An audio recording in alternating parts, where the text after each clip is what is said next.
Hello everybody, and thank you so much for joining me for yet another video. Today I'm bringing to you a really exciting book review. Today I'm going to be talking about The Heart Between Us by Lindsay Harrell.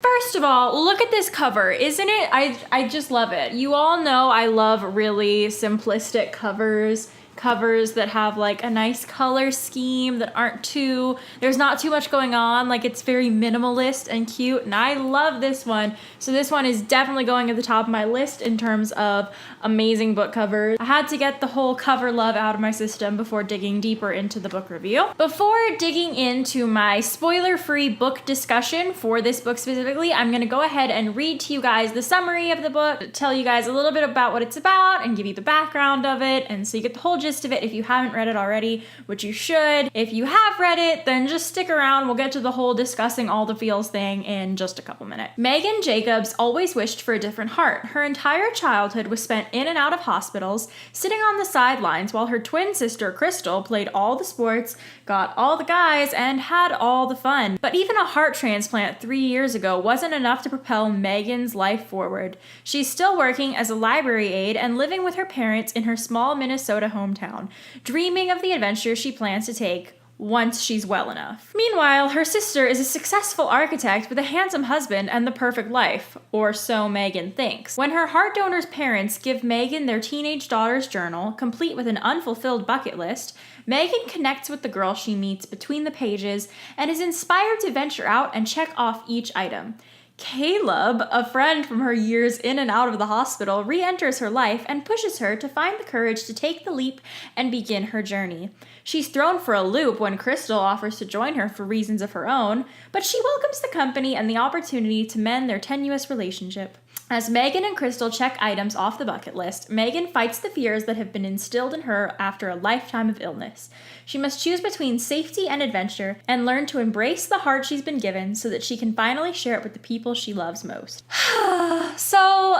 If you aren't already interested, did you have your headphones on mute or something while I was reading that summary? That summary sounded really interesting, and as you guys know, I've been on a journey this summer to kind of find some contemporary authors and some contemporary reads because my friend Audrey just renewed my hope in the contemporary genre. I am not a stranger to contemporary fiction, but I have read a lot of cliche contemporary fiction that sort of turned me off of the genre because I was not aware that contemporary fiction could be equally funny and humorous as well as deep as insightful. So that's kind of been what I've been on a mission to do this summer, is explore new authors and new genres and really just test my limits as a reader and as a writer, but that's for another video. This book was exactly what I was looking for. It was fun, it was sweet, it was challenging actually, just to read it from my own perspective and to think, gosh, these things this author is talking about, they're literally talking to me specifically. One of the things that really stuck out to me was how much this book talks about joy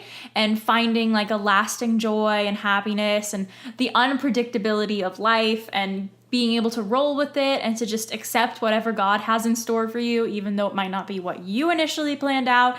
Those were all things that I had literally they'd been on my mind for quite a while before picking up this book, and then picking up this book and reading about the characters who were kind of struggling with sort of the same things that I was, not the same things entirely, but the same line of thinking as me. It was very encouraging. This book is definitely a winner. Yeah, I loved how it talked about joy and peace and trust, and those were just kind of some overarching themes that I really just tapped into, and I really got something out of this book. It was very, very good. That's all I can say, really. So I would highly recommend that you check it out. I'm just gonna go ahead and talk about characters for right now. I loved the twins, Crystal and Megan. They have a very strained relationship from the beginning, and then hopefully by the end of the book, if you've already read it, it turns into something else. And I just really enjoyed that growth from their characters. I enjoyed seeing them go from awkward to real best friends, you know? It's like when you see a friend that you haven't talked to in 10 years and you're just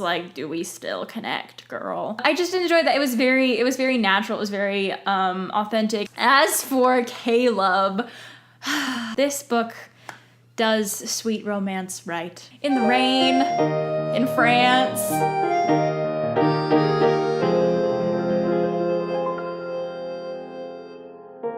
You should really read this book. It's adorable, but it's also like, don't, if you're not into adorable, cheesy, sweet romance books, then good. You should still read this book because it's not that at all. It's very deep and it's very interesting and the characters are great. The plot is great. It moves really swiftly. I read it in one day, I believe. Yeah, one day. If you follow me on Instagram, you know that because I was updating my stories that day. As for Megan, who is, I guess, the main character and the main one of the twins that we kind of read more about in the book, I really liked her perspective as she goes on the journey to check off each item on the bucket list. She starts a blog, and just as a blogger, I don't know why, I enjoy connecting with blogger friends on social media and Instagram and like all that kind of stuff and making new friends. And when I was reading this book and I was reading about her blog, it kind of felt like I just had another blogger friend. I really related. And I overall would give this book a 5 out of 5 stars.